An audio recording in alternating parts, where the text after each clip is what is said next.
Hey there, friends. Got a Waterloo guitar here today, made in Austin, Texas by the Collings Guitar Company. Their budget line that mimics the guitars that Gibson was producing in the 1930s for various budget catalog concerns or distributors, like the Kalamazoos, the Cal Croydon, or Carson J. Robeson guitars. This is a WL14L, which means it's a 14 fret model. L stands for ladder bracing, as opposed to the X bracing. It's an extremely light guitar, very, very lightly built. It's got a very pronounced V shape to the neck, which I find very enjoyable to play. We're going to be installing a soundhole pickup in this, and I've never seen this one before. This is a Submarine Pro by the Submarine pickup company in the UK. It's got a stereo output jack and 6 individual sensors, each of them with a little dip switch on them. One for each string. That means that you can either send the signal to either one of the 2 stereo channels or turn it off entirely. And what this lets you do is basically send a portion of your sound to a foot pedal. If you had, say, an octave pedal, you could send the bottom 2 strings down there and make it sound like you're playing bass with yourself. Or you could get interesting chorus effects. Or say you had a pitch or volume pedal, you could make it sound like you're playing a pedal steel. Pretty interesting idea. Very novel. Hopefully we can get the owner to do a little bit of a demo for us and we can see how this thing sounds. I'm pretty interested in it. This came packaged in a very attractive little box here. They give you a polishing cloth, several foam dots for other installations. There's a card in there with the build number, and absolutely no instructions. This seems to be happening a lot lately. I don't know, maybe the owner took them out first and didn't give them to me. Just nice to have them. I checked out the website. There's some information on there, some specs. Not too much in the way of instructions, but it seems pretty straightforward. The owner was actually checking out the position in the sound hole here, where it should go. He figured that somewhere adjacent to the front edge of the point of the pick guard would be a good place. If we go too far forward, start interfering with the body of the pickup and you'll choke up the strings if you play the 19th fret. So somewhere back here. There are 2 screws that affect the clamping action of the jaw, and the jaws are covered with a very thin rubber, sort of a gasket-like material. Seems pretty good.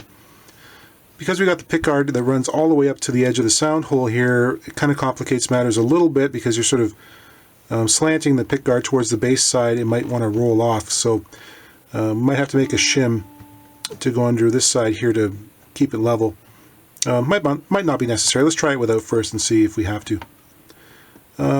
This is going to be a permanent installation. You could use this alone and sort of, switch it from guitar to guitar. I'm going to drill a hole in the end block and run the electronics inside.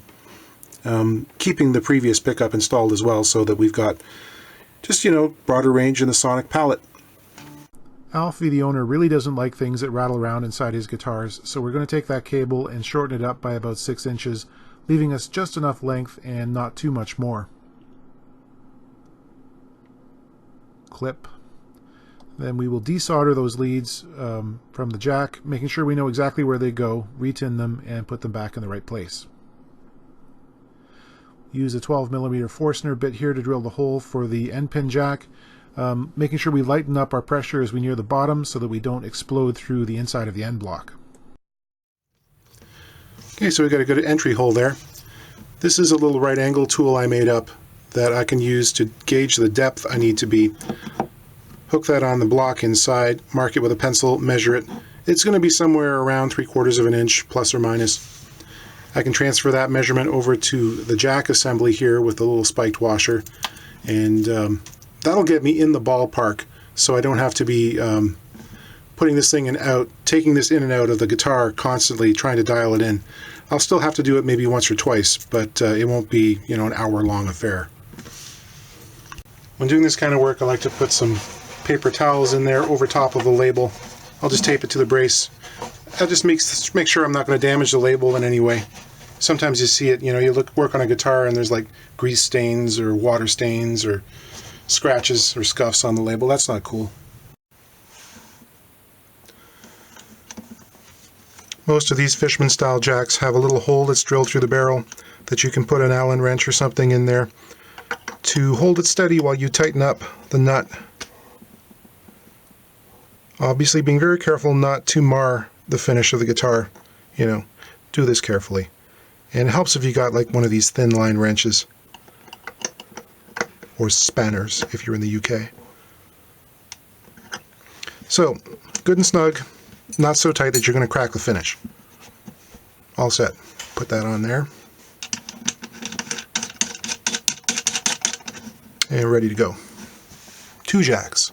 Two jacks in one. So I clipped off some of that excess wire you saw so that I wouldn't have yards of it banging around inside the instrument. That's just annoying. It leaves me just enough to manipulate it. That's all I need. I'll hold it in place using one of these little aluminum clips with the adhesive backing. This wasn't supplied in the kit. I didn't see that in the box. I just happened to have one of these from another job. Before I adhere that to the side of the guitar, I'll clean the area where it's going to go with some naphtha, just a little bit of lighter fluid, to degrease it and make sure there's no dirt and give this a chance at sticking on there for a good long time.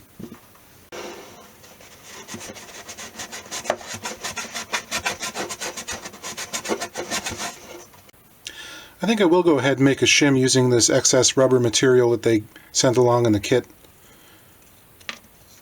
It's about 15 thousandths thick and take up a little bit of the space.